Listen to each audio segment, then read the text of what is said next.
Hey there, I'm Kat, and this is Brews and Reviews.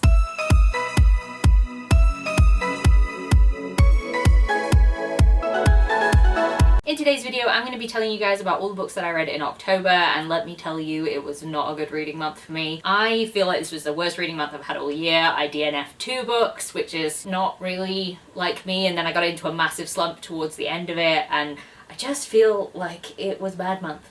It's just a bad month. It started off so well, and then it all just went right downhill, but like, let's just get into it. So the first book that I picked up was Creature of Lake Shadow by Michael R. Cole. And this book is a creature feature horror about some bank robbers who rob a bank. It all goes a bit wrong. They go off to this sort of lake house. It's snowy and cold. It's all a bad time. And then there happens to be a creature that starts picking them off. So a lot of these characters are really not nice people. They are kind of morally bankrupt, as you'd probably expect from bank robbers, but like some of them are really, really bad. And like 2 of the characters are okay and sort of just there because of the circumstances, but at the same time it just didn't really work for me. Having said that, it is easier to pay attention to the creature in this creature feature if all of the characters are just like wastes of space, and you kind of just want them to be picked off one by this thing. It was an insecty type creature. It wasn't as cool as I wanted it to be. Like, I wanted it to be scarier, and it just didn't quite hit that for me. So I was like, oh, it just didn't quite do what I wanted it to do. Now the end of this book also seems to be quite divisive as well. I quite liked the end. Like, I don't love what happened to one of the characters. I don't want to like spoil what happens, but it's just really not pleasant for anyone. So there's that. I ended up rating that one 3 out of 5 stars. Now next up I picked up a book that I've been highly anticipating since I bought this book, and it was Manhunt by Gretchen Felker Martin. Now this book is set during an apocalypse. It's kind of like a zombie apocalypse, except it only targets people with enough testosterone within their bodies to like sort of make them go rabid and become these kind of zombie-like creatures that only want to procreate and eat. And it's really not a pleasant world, right? So this book follows a bunch of trans characters, and the 2 main characters are 2 trans women who have enough estrogen in their body, and how hard it is to exist in the apocalypse. And essentially the idea is that they have to go and collect men's testicles to then take the estrogen from it to make estrogen for them so that they don't get the testosterone virus thing. Right, so the reason that I am like iffy on the details here is because this was a book that I DNF'd, and I am so mad about it, but this book was so difficult to read. And I feel like I really need to talk about why I needed to put this book down, because it was really very intense. And I thought it was going to be really great to see these trans characters' perspectives, but then just like horrible things started to happen to them. Such horrible things that happened to them. And I didn't enjoy that, but I pushed on. And then you get the perspective of this one character who is like a TERF, and these TERFs are trying to eradicate any trans women, and they do vividly on page. I did not need to see like a group of trans women be murdered from the perspective of the person that's murdering them. I just don't think that ever needed to happen. It really didn't sit right with me, and I was really uncomfortable with that. I want to read about trans joy. The perspective just really got to me, and I didn't like it, and it just honestly felt really nasty. I think there were some really good parts about it, but I just think it got overshadowed by everything that was really hard to read. I can't read about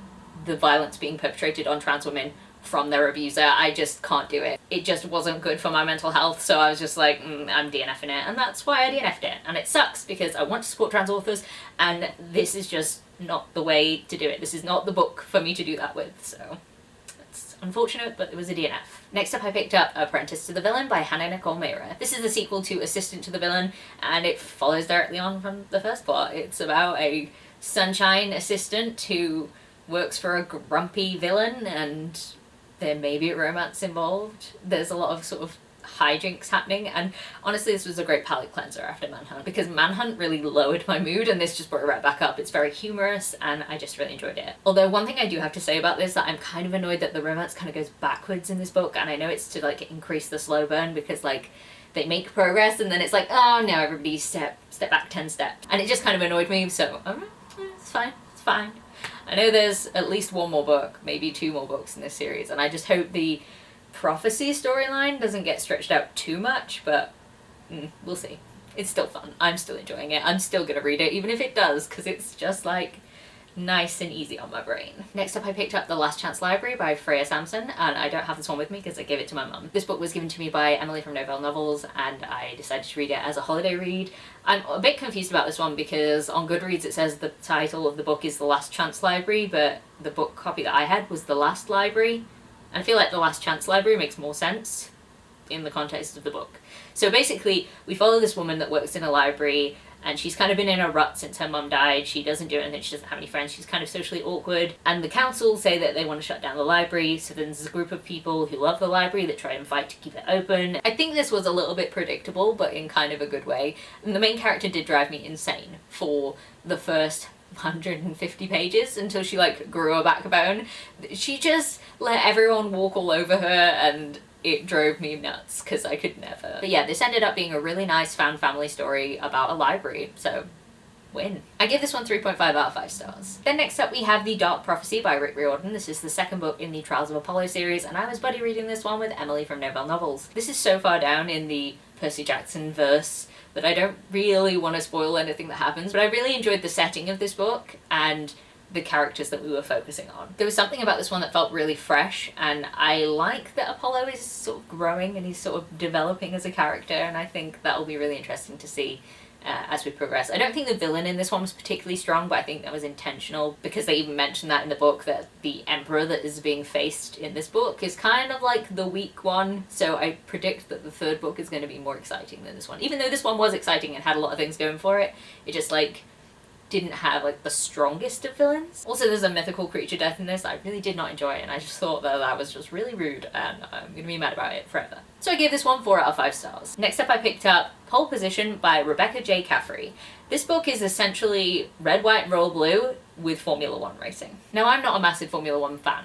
I do, however, enjoy a sports romance every now and again, and not knowing pretty much anything, no, literally nothing. I don't know anything about Formula 1.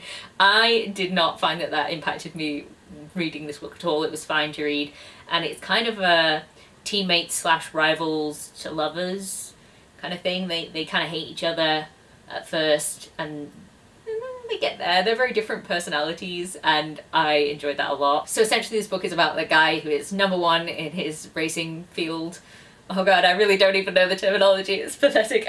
Please ignore that. He's #1, and his racing partner, the guy that is on his team that drives along with him, he breaks his leg, and he gets replaced by a rookie from the division below who he doesn't really get along with, and they have very different attitudes towards the sport, and it's just really fun. So if you liked Red, White and Royal Blue, I think you'll really enjoy this book, and I rated it 4.5 out of 5 stars. It was just really good. I enjoyed it a lot. Next up I picked up The Amityville Horror by Jay Anson. Now this was a really interesting one for me because I've never seen any Amityville horror films, and I know there have been a lot, but I was just kind of like, I'll read that. That's a short horror book, and at this point I was really in the slump. The slump was very real, so I just thought, oh, maybe it'll make me feel more Halloweeny. Anyway, so I picked this book up, and it was rubbish. I really didn't enjoy it at all. It had that whole based on a true story, these things happened, and that's like, but did they though? But also it was just kind of boring. Like, how many times can you just, the room's cold, there's bugs. I just didn't get anything from it, and I read it. It was 2 out of 5 stars. And then lastly, I finished off the month with another DNF. Hooray! So the book that I picked up was I Accidentally Summoned a Demon Boyfriend by Jessica Cage. Now from the cover, from the title, it sounded like something I would really enjoy. I thought it was going to be very tongue-in-cheek and quite fun.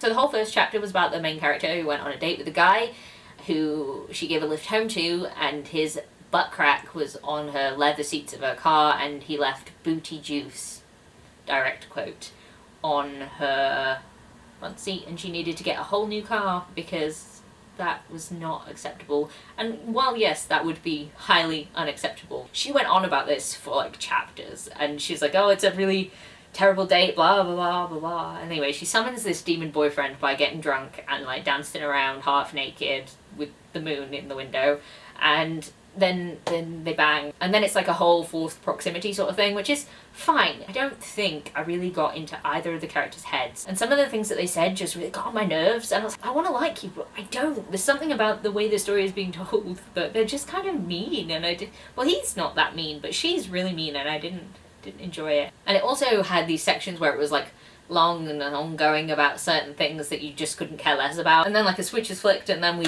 like escalated the relationship, and I'm like, and also I guessed what was coming and I DNF'd it about 150 pages in because I just couldn't do it anymore.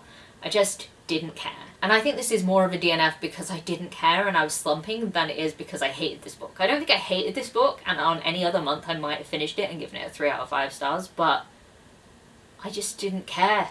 No part of me cared, and I just didn't do it. So there we are, another DNF. A DNF and a 2-star rating, and no 5-star ratings all month. I just think I need to turn myself off and then turn on again, and maybe that will make the computer in my brain wake up. So there we have it. Those are all the books I read in October. Is anyone else slumping right now? Because it can't just be me, right? Please say it's not just me. Actually, no, please say it is just me. I hope you're all having better reading times than I am, because that would suck if more people were slumping. But anyway, if you like this video, please leave a like, comment, subscribe, and I'll see you in the next one. Bye!